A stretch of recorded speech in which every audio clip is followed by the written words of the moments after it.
adhan, the second one. The first one is the one that Uthman ordered us to do. So we're following our master Uthman because the Prophet ﷺ ordered us, and the Prophet does not speak on his own behalf. And this is something that is in compliance with the religion.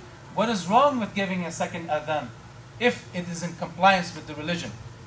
But this is not something that me and you can come up with. This is the top mujtahids that come up with this. So let not someone think that, well, if Uthman did it, I'm going to start coming up with new things myself. This is for the mujtahideen, those who are deep rooted in knowledge. And it doesn't stop there. What did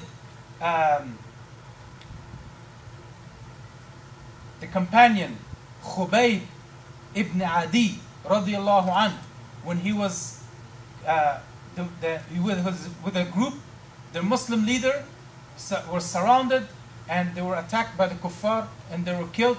Finally, the last one was left was Khubayb, and they took him away from Mecca during the life of the Prophet ﷺ. They took him away from Mecca for the people that in some of the battles that he had killed, that those family members from the kuffar would kill Khubayb.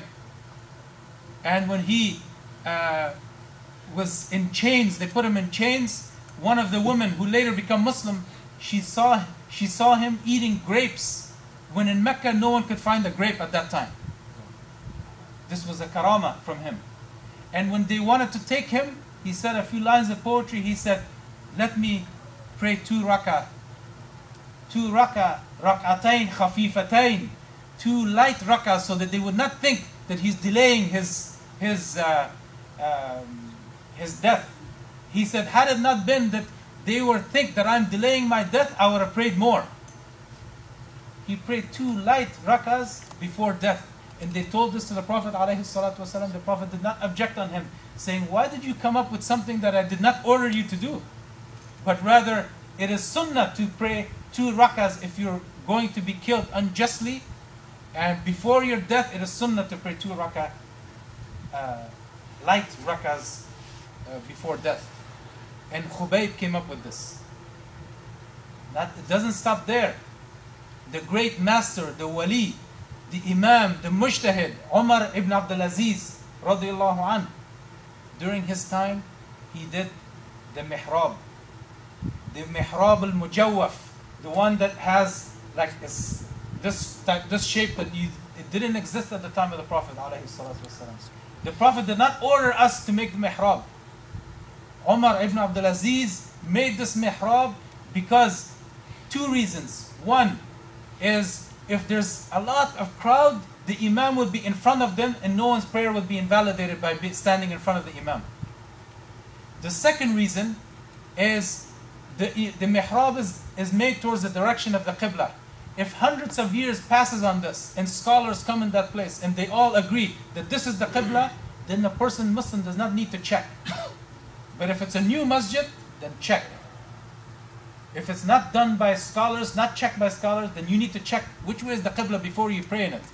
But if it is not, then you do not need, if it's a mihrab is done in the direction of the qibla, and hundreds of years passes on that, and the scholars, they all pray in it, and they say this is the correct direction of the qibla, when you go into that masjid, you don't need to check. If you go to Masjid of the Prophet, you don't need to ask which way is the qibla.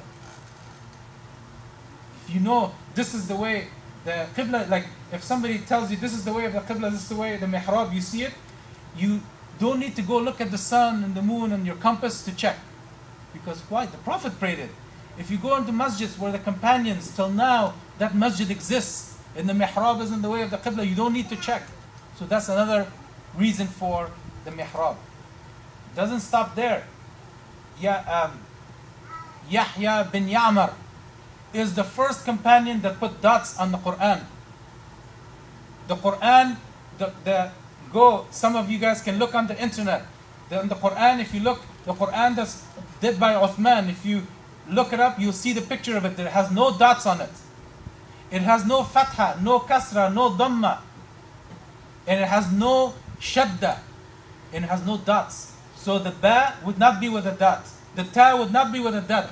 At that time they could understand it. Why did Yahya bin Ya'mar put that? Because many non-Arabs became Muslim and they don't know how to read the Quran. to protect them, he put the dots on it, and the fatha and the kasra and the dhamma. Doesn't stop there. Hasan al-Basri, radiallahu anh, he put the shadda on the Quran. And even till nowadays, they made, like some Quran, you put in different colors, certain rules to help people learn the tajweed. This is not against our religion. So why do some people object to the mawlid of the Prophet ﷺ, saying the mawlid, this is bid'ah, it is better, they say slaughtering, when it's like slaughtering the khinzir. If somebody gives slaughters on that day and they give the meat to the poor people, they say it's better, that slaughter is like slaughtering a pig. Why did they say that? Because